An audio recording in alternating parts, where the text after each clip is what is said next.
Went home, Mum asked me, how was your day? And I just burst out crying. I just couldn't. What's wrong with you? I've got another caller on the line. Hello, sorry caller, what's your name? Oh, I'm so mad. When I get home, I'm going to cook some sausages. And breathe. Lord Jesus, help us. Please.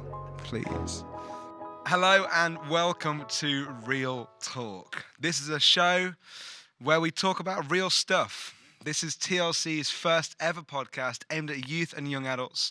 Just a forewarning, there will be no explicit content or inappropriate stories taking place whatsoever. But we hope you still enjoy and continue to tune in. Ladies and gentlemen, welcome to week 5 of the Real Talk podcast. Woo! I'm Josh Smith. I'm Callum Hearn. I'm Josh. And again. I'm Rain. Hello, Rain. Where are you from? I'm originally from Shetland, but I lived in Northern Ireland since I was like 10, so kind of both. Just a bit of a Hence mixture. the really strange bit of a accent. I cocktail, never know really. what to say when people ask me where I'm from. You just like I'm a bit of everything. Yeah, Just leave it yeah. at that. Where do you Just want a me hybrid. to be from? I'm exotic. I'm exotic. I'm a rare right? breed. Yeah, that's what I say. Well, hey, baby, all right, you're looking quite exotic. That's Josh's chat line. Yeah, absolutely. Well, it's great to have you with us. Thanks so much for coming on the show. We've had a great journey traveling through some different thoughts over the last few weeks together. We've talked about fear and anxiety. We've looked at picking your battles and when to fight. We've talked and battled through the concept of eternity. And then we've looked at last week what it is to be called and have a purpose on earth. So we've tackled some big stuff. This week, at some point, we're going to talk about money. Now, before we get into the deep stuff, I want to know, do you like it? It's all right. I mean, it's kind of hard to get by without it. It's nice to have occasionally, you know. Don't you think? Well, for me, I would have loved to have lived all those years ago when they didn't have money and they just dealt with trading things. 2 chickens Yeah. for like a table. Yeah. Yeah, Absolutely. that'd have been great, you know, and the rampant disease and like high childhood mortality, you know, all those things. Awesome. Yeah, but like get rid of that and just bring trading to modern day. Yeah. That would be very strange. You go Okay. into like, I don't know, Asda with like about 10 chickens. Like, I don't know, it just seems like a weird I concept. don't always want to put an accent on whenever we talk. I'll give you my 10 chickens for your 1 cow. Probably because no one really talked like Would we you do. take that deal? 10 chickens for a cow? Oh yeah, easily. Because a cow would Yeah. feed Think for of a it this while. way, right? A chicken you can buy in Sainsbury's for like £4. Actually, Sainsbury's is like £6, isn't it? You can buy in Asda for £4. You can buy an Okay. Aldi for £1.50. And Lidl is 50p. Okay, so 10 chickens is 40 quid's worth of meat. Whereas like you get like what? I have no idea how many steaks you get from a cow. Probably a couple hundred. But And here's steaks are expensive. the thing, like, how long does it take for meat to go out of date? Depends how the cow died. Was it a clean kill or did you beat it in a fight? Why don't you just go? Just go up to my cow. I'm like, I'm hungry. Just batter it like till it's dead. I'll have you for dinner. Just Yeah. want to go bang, bang, bang. You are worth more than 10 chickens to me. What would you take, Rain? 10 chickens or a cow? A cow. A I cow. definitely thought. I'll take Not in a fight. Not in a fight. No, I like as a product to eat. Would I you would take rather a cow. fight? No, we're not doing that. We've podcast already again. talked No, about no, wait, oh, no, animals just again. Humour me.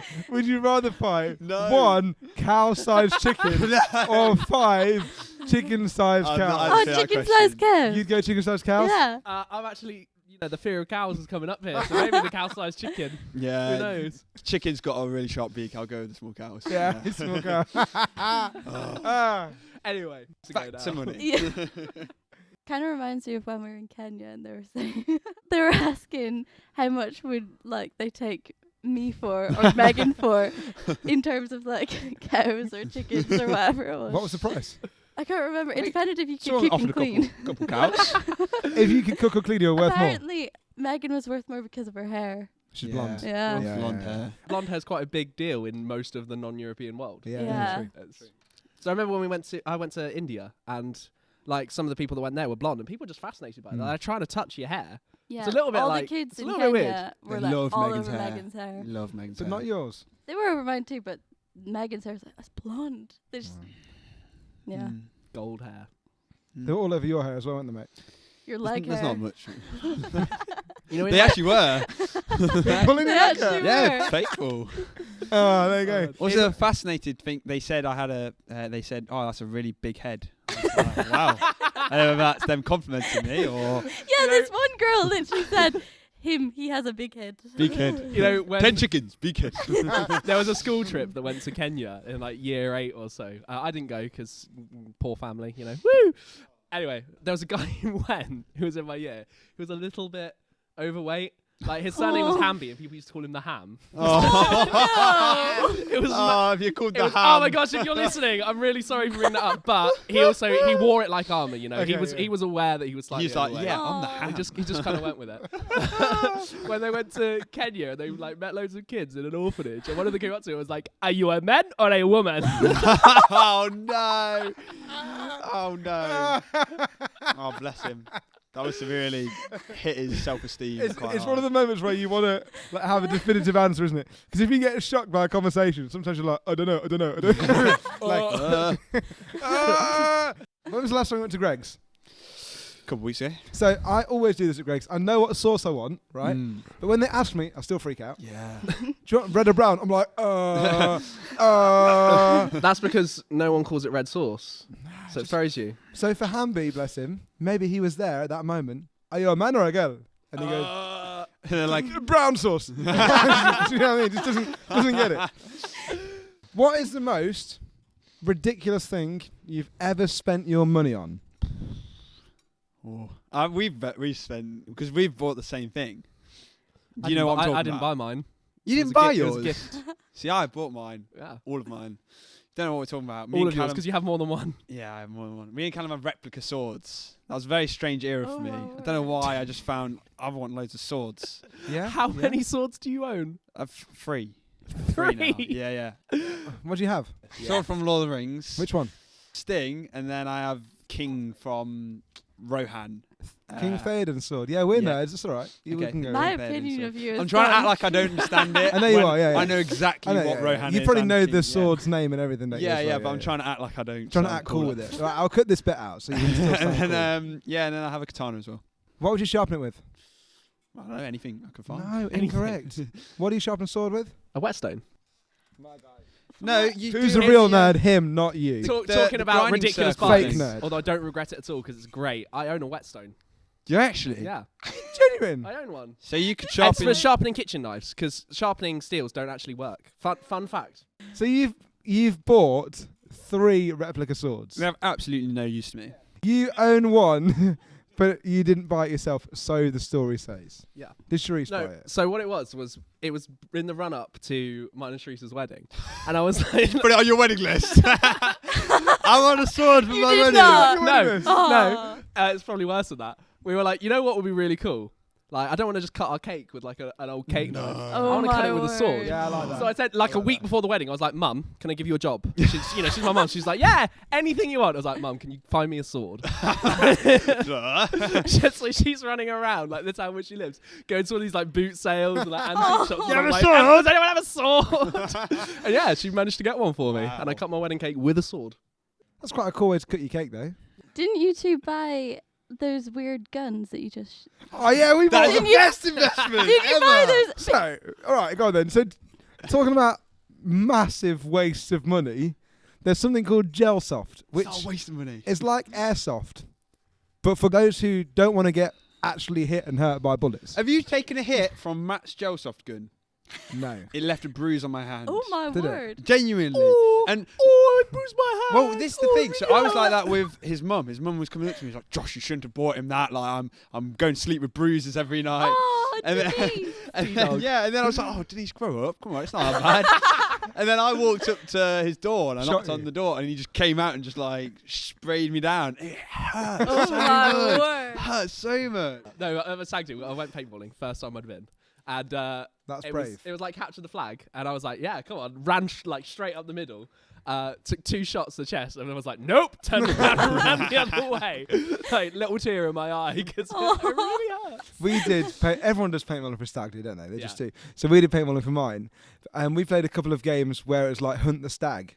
They give you not as many layers of clothing to wear as everybody else, Oh wow. and they just say go. Oh And my you have a word. paintball gun, and everybody else does. It's really No. not fair. Run. Yeah, I was so bruised. At paintball where we went, we also did like a walk of shame. What happened is, it was like a lineup. So all the guys who had fought valiantly stood one side of a barrier, and everyone who had wimped out through paintballing had to run as the rest of the people just emptied their bullets Did on you them. go paintballing at like the Iranian Special Forces school or something? It was sensational. What would you say is the most ridiculous thing you've bought? I don't know. I think I've got a ridiculous amount of mugs. Yeah. But that's I thought you were better. saying, I think I got a ridiculous amount of money. I feel like certain times you need more mugs because, like, let's say people come round, but there's a degree of having too many mugs where it's Yeah, like, do I you feel need like I more? buy a mug every time I go shopping. Oh, It's really word. bad. You know, You that's a problem. As You every, go- every I time you go love out for like your mugs. weekly food shop, like, I don't Ah, need a mug. It's Is my it like favourite an thing to buy. How many mugs do you think you own? Like 15? 15 mugs! Actually, that's That's not, not as that extreme many as I mugs, thought. is it? I No, Yeah. because That's not that many. 50. I have but 2. it's just it's my personal. And that does me fine. Wait. 2 mugs. And that's all I need. It's one on the go, one on the draining board. Yeah. Just swap 'em. Is that 2 mugs for the entirety of your flat? No. Just me. Yeah, we all. It's like, there's 3 of you in the flat. It's like, who wants tea? Me. You can't have one. We've only got 2 First Is mugs. that First this picture time. of like Ryan coming in and like looking at you guys with cups of tea and just going, He's there. Oh. He's there with a little bowl. To be fair, this is just a bit off topic, but I walked into the lounge and Ryan was eating his cereal with a ladle. That's how bad our washing up had got one week. He couldn't be bothered to wash with a spoon. He just picked out the ladle. Oh man. Just Has like- anyone ever eaten cereal out of a saucepan before? No. No. That's the mark. That's like, just you. That's That is his just life, isn't you. it? That's it. A saucepan. Yeah. It's like the 4 bowls that I own are on the draining board, and I can't be bothered to dry them, so I'm just gonna eat it out of a Drying saucepan. them's the easiest part. I would justify it if it was like dirty, but just the fact that they're already washed. No, I get you. Like, I think the worst part of washing up is drying. No. Definitely. Because you No. wash it up, you leave it on the draining The board. worst part of washing up is washing up. Yeah. No, it's definitely general. drying. I don't think it's that bad of a job. Curveball here. The worst part of washing up is afterwards when you got to pick the food out of the plug hole. Oh yeah, So you buy too many mugs. yeah. What's the most expensive mug you've ever bought? If it's above £20, I'm actually gonna. It's out. £25. Oh my word! Is it What made on of earth? gold? What? It was just the mug that said tea on it. That was £20. 25. It's literally just as a normal mug that says tea on the mug. No, it's a cute mug. Just to put that into perspective, the gel soft guns that Josh and I bought, my gun, 25 quid. No way. Rain's mug, 25 quid. Worth The it. expression on Worth Rain's face it. when Megan broke it, priceless. I was There are so some things gutted. money can't buy, but everything else, There's yes, MasterCard. there is. Real Talk episode 5 sponsored by Mastercard. Hey, if MasterCard wanted to get in touch and sponsor us, I'm happy about that. Yeah, you also get a lot of notebooks. I've noticed. Yeah. Mugs and notebooks I spend too much money on, but Both Mugs pretty and much- notebooks, and since you've moved to Leicester, takeaways. Yeah. oh, don't even get me started on takeaways. So when you grew up in Shetland and Northern Ireland, Yeah, you lived near the sea, it was all very pretty, you went swimming every morning, all that kind of thing, right? sure. And then you moved to Leicester. Yeah. Before you moved to Leicester, you'd never really had a takeaway. Well, I had You must have some fish and takeaways. chips. You What were did part- you have? Fish and Like, chips. but it was very occasional, so it was like on special occasions. Yeah, so what was you'd your have, special occasion takeaway choice? like Chinese or Once every few months kind of thing? yeah, So you had takeaway on special occasions? yeah, How often do you get a takeaway now? probably like 4 times a week, 4 times a week. That's a good lie. every day, Can we pull up as part of this podcast? couple by the way, times we're a gonna day. Examine each other's bank statements. Yeah. Have you guys Yeah. got your Santander accounts open or anything? What are you? I bet you're with NatWest or something, No, aren't you? Santander. You're Santander. What's wrong with Santander. what's wrong with Santander. NatWest? You know, It's just no, nothing wrong with NatWest. NatWest is quite good. a lot of Southerners have NatWest, don't they? NatWest big in the south. Yeah. It's still Lloyd's TSB in my head. Yeah. It's not I though, was is it? trying. Also, Lloyd's, if you're watching this, Sponsor us, please. if you're watching this, like the Black Horse thing, right? It's nice. It's nice. But it's just done now. No one wants sad music and a black horse It's running through a true. field anymore on their bank adverts. Nobody I wants do it. think that every time I see that advert. It's time to change. Move forward. Be progressive. Welcome to the Real Talk podcast, where we talk about real and important issues. We talked about the most ridiculous thing you've spent your money on. What's the best purchase you think you've ever made? I'd say my hamster's a good purchase. Why? Tracks for the ladies. Oh, such Sure, a he good, gets a lot of such a DMs good, on Instagram. such a good thing. Post it on Instagram, and then you get chatting, and then you're like, oh, you should come and see him one time. Or the lady sliding into your DMs like, hey. Now that's that's sort of exposed it. Now, Is this real? no, I'm joking. You post it? No. I'm genuine. Yeah, you post I'm photos of your joking. hamster on Instagram, and then No, but the girls do message me, but I'm not saying that's the purpose of it. No, he doesn't anymore because Matt made fun of him for posting it because he spoke to his hamster in it, and then he's now self-conscious about it. No, I've posted more. Yeah, I think my hamster's a great purchase. He's lovely. The only pet I'm allowed. Not allowed a dog my whole life. I'm begging for one. Yeah. Not allowed a dog. So it's a bit of like an Audi substitute. Can't get a dog. Hamster. So yeah, best thing you've ever spent your money on, right? Mugs. I don't know. I feel like it was the first chai I ever had. I'd never had a chai until I moved to Leicester, and then converted. And then Now the you're- addiction began. Yeah, now you literally have only child. But just say, so over like the initial first lockdown, you went back to Oh Northern my Ireland, didn't you? goodness! Yeah. And then when we were allowed to come back to Leicester, how many chais did you have in the first week back in Leicester? I had over 25. Oh, 25. I'm not even joking. Chai I went in lattes. so many times a day. I had nothing else to do during lockdown. I literally just went in and bought chais every day. It's like, what am I going to do today? Number I know, one I'm going to go customer. to 4 different coffee shops and buy chai lattes. No, just the same one. Just went to 6 degrees. in and out. Sponsored business. by. Yeah. Best chai in Leicester? Oh yeah. No, Madison's. Madison's Just is really is- good just- though. But for everything else, There's there's MasterCard. MasterCard. Yes! I think the best purchase we ever made was our little MX-5 that we named Ruby because it was red-ish. Aw. We picked it up. I was on holiday with my dad in Scarborough. My dad wanted to do this like last hurrah thing with me and him before I got married. Really cute. And then while we were there, saw this ad for an MX-5, went and viewed it, bought it, drove it home, and then drove it for the next 4 years. Did 2 trips around Europe, did a trip around Scotland with it. I think best purchase I've ever made is the water speakers. Oh my So word. cool. So like they're like audio speakers, and then in tune to like what it's playing out, it shoots up jets of water and colours. So sick. Have you got that at home? I think I still have them. I don't think they work very well. The That's so audio cool. is awful, Yeah. but it looks sick. Looks So you put them absolutely on, turn it right down. sick. Yeah, And about seconds at speed. yes. I just have water fountains. Yeah. Callum, best purchase you've ever made? Best purchase I've ever made. Oh, that's a big one. My whetstone was a pretty good purchase, to be honest. Sharpen your sword. No, in case I'll intruder. tell you what, my kitchen knives. Sharp as. That's Sharp such as. a You know adult thing the to say. test, right, where you get a tomato and you don't put it on the chopping board, you hold it and you Mm. cut it. I can do that with my knives. What I don't understand is why people some investments people say and try and convince me like, oh, this is a good investment you need to get into. Genuinely, one of my friends tried to convince me to invest in a piece of art.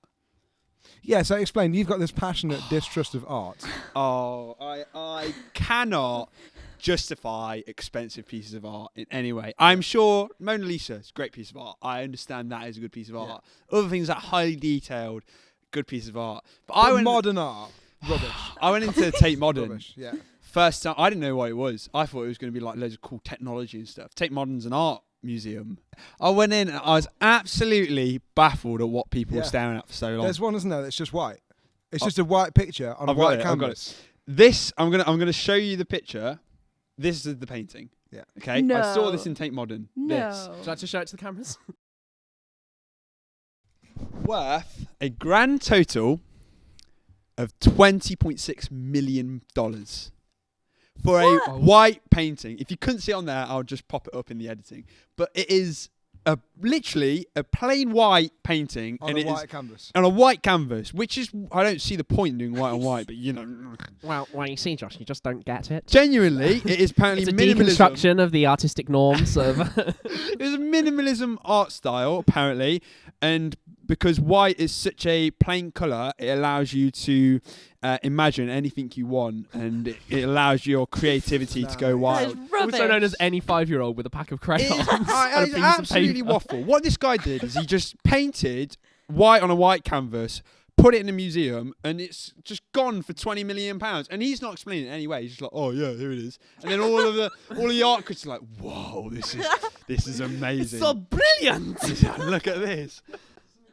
So Charisse did like fine art at A level. So it's Real art. Yeah, real art, but there's like modern art like modules to it as well. She said that it was the best A level she did, and the reason is that a large part of the skill of doing a fine art A level is learning how to blag meaning into anything. So now any interview she has, any question, she can just blag it. Yeah. She's like interview pro. Modern artists are average painters. I'm sure they have professional some blaggers. skill, but they are professional describers, is what I say. Or they don't describe it, put it out there. And Do you know what the problem is? Is people have got so good at art now. Like, have you seen those paintings that are like photorealistic Incredible, and they're yeah. paintings? So good. Don't But get you any just, money you, for just that, can't, you just can't top it. Yeah. That's the problem. So then people are like, right, what can I have? Ooh. What can I do? Also, you know what the problem with art is? You just can't get better than a photo. True. So I'm not saying don't do art, because art's beautiful, but just take a picture of it. You know what I mean? This is the last piece of art I'm going to show you, but this one is absolutely ridiculous. This is the painting. I'm going to again pop it up on Blue the line. screens. I like that. It's a light blue line for a dark So blue creative. canvas. Guess how much that went for? 10 mil. It went for $44 million. No. 44. I'm not going to lie. I'm pretty sure in year 4, I've drawn a line on a coloured piece of paper with a ruler. Why can't that sell for like £10 million? That's I'm what I sorry. mean. Isn't that what your parents sold their house for, right? Wow. It's literally it's just a blue line on a blue canvas. Why is it going for 44? There's children starving in You're Africa, quite and this passionate and about this it. guy has just painted a blue line on a pre-painted blue canvas and sold it for 44 million because people think, oh, it separates the contrast of communities and stuff. No, it does not. It does not separate anything. It just separates two colours that are the exact same. Fuming. Absolutely livid. So we're mad about a few things in this episode. It's not money. It's madness. We're mad about rage eating. We're mad about that. You're mad about Blooming giving me parsley instead of basil. substitutes Don't, from you'll start me up again. supermarkets. And you're mad about art. I'm fuming that someone's drawn a line on paper and sold it for £1 million. What are you mad about, Ray? I don't know. Jesus. Oh, that's I'm nice. mad for Jesus. The Bible talks about money so often Yeah. through its pages, yet we probably don't talk about it in church as much as we should because it's such a touchy subject. So in England in particular, we just don't talk about money or sex, right? We just don't talk about it. The two things we just don't ever bring up. And I think we need to in order to get a victory over these two areas. So let me just give you some facts about money from the Bible, right? 16 out of 38 of Jesus' parables deal with money and possessions. Wow. Wow. 16 of 38. Like, money was clearly on his mind. How about this? Nearly 25% of Jesus' words in the New Testament dealt with biblical stewardship. Like, 25% of what the Son of God on earth is saying is about some form of finance. Wow. How about this? 1 out of 10 verses in the Gospels deal with money. There are more than 2,000 scriptures on tithing in the Bible, on money and possessions in the Bible, which, get this, is twice as many as there are about faith and prayer combined. Whoa. It's just, so You just don't notice that. we don't talk about it enough, considering how much emphasis the Bible puts on money and Jesus puts on money. Part of that is a British thing, isn't it? Absolutely. I remember listening to the comedian David Mitchell. Yeah. Love him. But I remember listening to him do a tirade about, he was talking to an American and he said, it was like, question 1, who are you? Question 2, what do you do? Question 3, how much do you earn? Yeah. And to a Oh, Brit, wow. it's like, what? You can't Yeah. ask me how much I earn. Man, Like, it's those things that we don't ask. You don't ask a woman how old she is. Yeah. You don't ask someone how much they earn. You don't ask about their sex life. We just don't talk about these kind of things in Britain. And No. I think we need to, especially in the church, if we want to teach people to steward things well and understand like the biblical principle of how to prioritize. Yeah, because like when I was growing up, there was absolutely no advice as a young person on what money is, like what it does, what a mortgage is, like what interest is, how do you like make money by borrowing money, like all of that. And I'm grateful that now education systems are doing like GCSEs in economics and business studies, which is great because if I had that, I'd be in such a better place. If I knew about credit score earlier, I'd have paid off a lot more stuff quicker. But genuinely, like, it's so hard to get a grasp on it at a young age because no one tells you about it. Like not even like your parents tell you about it. Someone says the words capital at risk to you, and you're like, "Why? What's happening in London?" Yeah. Who's bombing London? In that movie. So I find this not specifically with the Christian world, but just in general. Yeah. I think the way that people do student finance is setting young people up to fail. So students have never had money of their own, most of them. They've lived at home until they're 18. They're now just told to go out. They're in a brand new place, in a brand new city. And someone goes, oh, by the way, here's a lump sum of $5,000. Like, what do we expect to happen? Because we just don't talk about money. I was just going to say, like, because me and Sharice, we were married when we came to university, living together, and we both had, like, the maximum amount of student finance. So for the first term at uni, we were loaded. That's great. My first Tesco shop, okay, for a weekly shop, I spent £100. No, Oh I my bought, word! I bought like a roast, like a joint of beef to roast for lunches. I had like salmon for sandwiches and stuff. Oh my days! But it's that lump sum of money. You just get excited. And you're expected to pay your rent with it, to be sensible enough in how you steward it, bearing in mind that no one's ever taught to you, really, unless your parents have, about how to do that well. It's such a challenge. Didn't your parents have like a method in making you tithe, like when you were younger? Not so much when we were kids, when we were teenagers and beginning to get pocket money. My dad would either say to me, so I got £20 a month, and that was for everything. That was for anything you wanted to do with your friends, anything I wanted to buy, the lot. And at the start of every month, they'd say to me, right, Josh, you get 20 quid. Do you want to put £2 in the church offering, or do you want me to give you 18 and put 2 in for you? I was like, Dad, can't I have choice 3 of just keep the 20 quid? Never. I was only allowed 18. But actually, that principle was really good for me as a kid. Good. Yeah. Because there's something about teaching your kids the way of the Lord, that when they're older, you receive the promise they won't depart from it. And I think that's more than just an understanding of Jesus. I think that's also to do with the biblical principle of giving and generosity. Yeah. Because interesting, I think there's two kind of mentalities, like traps you can fall into with money, really. And like we talked a bit about one of like whenever you get it, you spend it because you don't know how long you're going to have it for, kind of thing. And I think the other one, almost on the flip side, is where you, and like obviously it's good to save money, but where you hold on to and squirrel away every single penny. Yeah. And I don't think either of those are healthy. You need a happy medium. Yeah. The biblical principles is to be good stewards with your money, but be generous with it too. Yeah. Because there's probably a lot of young people who are watching this who are beginning to encounter the concept of money. And like it is actually really essential that you nail down good habits now for when you continue to get older and you actually have to deal with money a lot more. So when I was younger, I got brought up, my parents brought me up on, we want you to try and provide money to pay for your own things. But if you really are struggling, we're here for you, which is always great. I'm grateful for that. But growing up, learning to pay for stuff myself and not be just completely dependent on others, so helpful. Yeah. Because like I have a more realistic understanding of what things are going to cost, what I'm going to have to save up for, how much time I'm going to have to spend to make the money to save up for that certain thing. And there's a sense of pride, not bad pride, but like healthy pride when you've bought something that you've worked for yourself. Absolutely. It's so much more beneficial than being given it. Yeah. It's that whole thing as well. So, certainly, see, I got my first job when I was 14.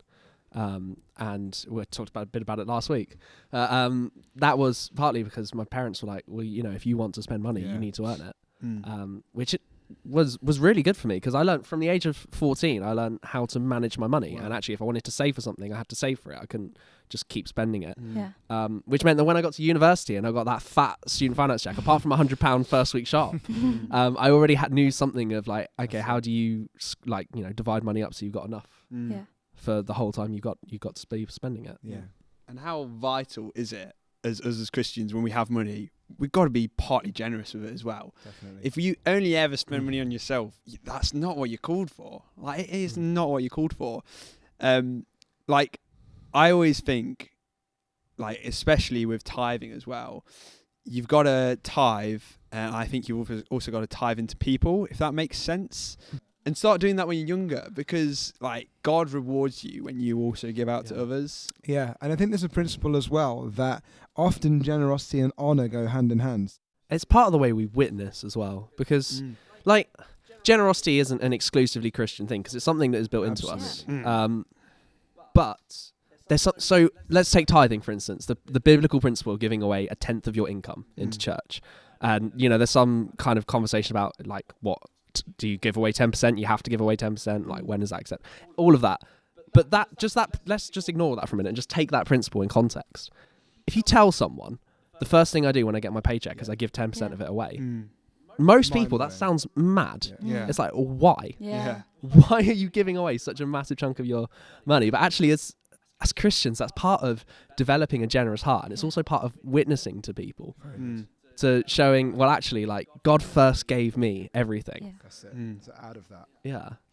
And aren't we blessed in some respects that, what we believe in tithing, that we get to keep 90%, because all of it belongs to him anyway. True. And also, if you're caught up on this tithing idea, so if you're not a Christian, you're watching this, tithing is an Old Testament principle, so pre the birth of Jesus, of giving 10% of all of your financial abundance back into the local church or to the temple as an offering to God.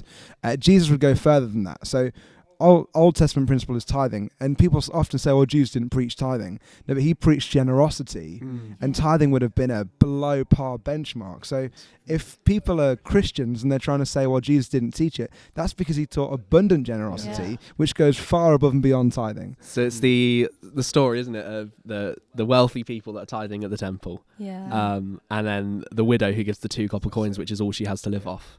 And she's given more than any of the vast sums that are given by the other people, because that comes out of a generous heart and not a legalistic, I've got to give 10%. And I'd almost go as far as to say that if people aren't generous, then you're depriving the Spirit of God of an opportunity to witness. So if you're not generous with anything, with your time or with your money, I'd question how well you actually know Jesus. And please don't hear that as condemnation, it's just a question. So 1 Timothy 6:10, right? This is really hard hitting. For the love of money is the root of all kinds of evil. Some people, eager for money, have wandered far from the faith and pierced themselves with many griefs. So note here, the Bible doesn't say that money is the root of evil, it's the love of money. So it's what is your motivation for the substance that you're trying to attain. Money in itself is not evil, but if that's what drives you, if that's what fuels you, if that's your ambition, then no part of that is holy. Interesting that. So the love of money, and also like how generous you are with money, because that's part of it. That's all. It all flows out of your attitude with it. So I wonder, like, for the table, what's the balance between like thinking about money too much, but actually still being a good steward with it as well? What's the balance between saving well and not giving enough of it away, not being free enough with your money? How do you kind of hold those two in tension with one another? Hebrews 13:5. Keep your lives free from the love of money, and here you go, and be content with what you have, because God has says, I will never leave you nor forsake you. So I think the key to good stewardship is contentment. It's not a desire for more, and I think if we don't have a desire for more, God can then trust us with more. I think the way that I thought about it was, I don't just want to put 10% for tithing, because I'd say tithing for me is giving to church. But I think also what has been a challenge for me is using money like that to like buy a homeless man something, or to take somebody that's younger than you and take them for coffee. Like, I'd say that's also tithing. That's also something that is glorifying to God. And I think that's the way that you should also use your money. Yeah. It's really bad. It's something I did early in my Christian walk. Was if I gave a homeless man 50p or something, I'd take that out of my tithe. Oh my word! It's my 10% to be generous. So. I love it. It's good that God doesn't keep accounts, right? Absolutely. Otherwise we'll be so in debt. Yeah, I think the key as well of the balance of all of this is of course budget well, allocate well, be sensible, be smart, tithe, give to church, all of that. But I think the occasional prompting of the Holy Spirit towards random acts of generosity is incredibly important. Yeah, not just for the state of your finances, but also for the state of our hearts. So I remember we owned a Fiat 500, and then anyway I got bored of that within a year and got the Mazda back. And we were waiting to sell this Fiat, so I had it up on Auto Trader and Gumtree and a few other things, and I made a deal with God. I said, like, if we don't get the offer we want for it by X date, we'll give it away. So all right, fine. Wow. And then we had a few offers in, nothing that I wanted. And then on the Saturday night, we were going to give it away on the Sunday morning. On the Saturday night, nothing came in, no offers came in. gave the car away Sunday morning. Sunday evening, the offer came in that we wanted. Wow. And Wow. just in part of that, God just tested our hearts. Yeah. And here's the challenge for me, like living in the moment and being spontaneous, being generous, buying a homeless person some food, giving a car away. It's all the same to him because he doesn't see Yeah. number. It doesn't No. matter. It's a state of the heart, as generous or not. But I kept for years then saying to God, hey, God, do you remember that time where I gave my car away? And When am I going to get Oh, repaid? yeah. God, I think I'm really due a Maserati. And I kept just hearing the whisper of the Holy Spirit. Firstly, he laughed at me.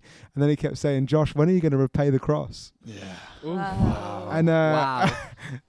and we could finish there, couldn't we, really? But I think ultimately everything we do with our finances has to come in submission to the cross of Christ. Yeah. If he was willing to first give everything, Mm. and if all that we have belongs to his anyway, what does the Bible say? The earth is the Lord's and everything in it. Yeah. We own jack, literally nothing in No this It's world. all an illusion. Everything we got. It's all on loan. Yeah. So even Yeah. Alice and I say this about Levi. He's on loan to us for a specific time, but he belongs to God. He's not Yeah. ours to Wow. keep. Wow. Yeah. And it's the same with our finances. And I think if we can learn to A, steward well, and B, be generous, then we're always going to live with contentment. Mm. Maybe you're listening to this and giving is not something you regularly do, whether that's into a church or, you know, like just being generous with your friends.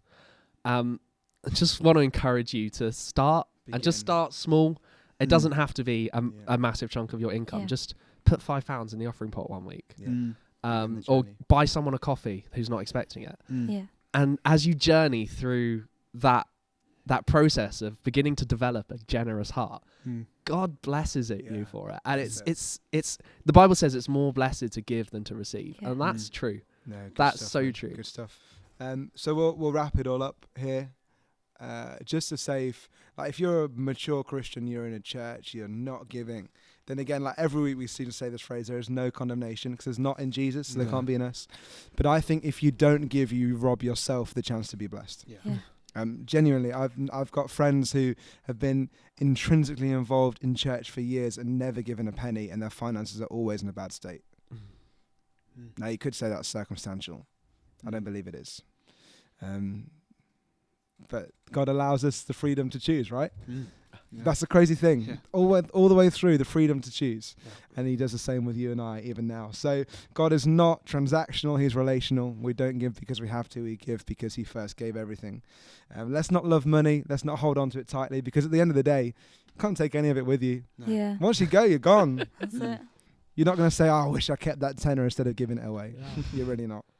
And lastly, as you give, God will bless you back, but maybe not financially. Maybe you receive peace because you've been obedient to him. So keep on giving, keep on being generous. And out of that, people are going to see Jesus by the way you live. Rain, do you want to pray to finish? Sure. Yeah, Lord, thank you that you're the ultimate provider, Lord, that you have already provided all that we need. And yeah, Lord, I pray that in all that we do, Lord, that we would bring honour and glory to your name, Lord, whether that be with our finances or just how we treat people on our everydays. But yeah, I just pray that you would lead us into all that you have for us, Lord, and that we would trust you in everything, including our finances. In Jesus' name, amen. Amen. That's a wrap.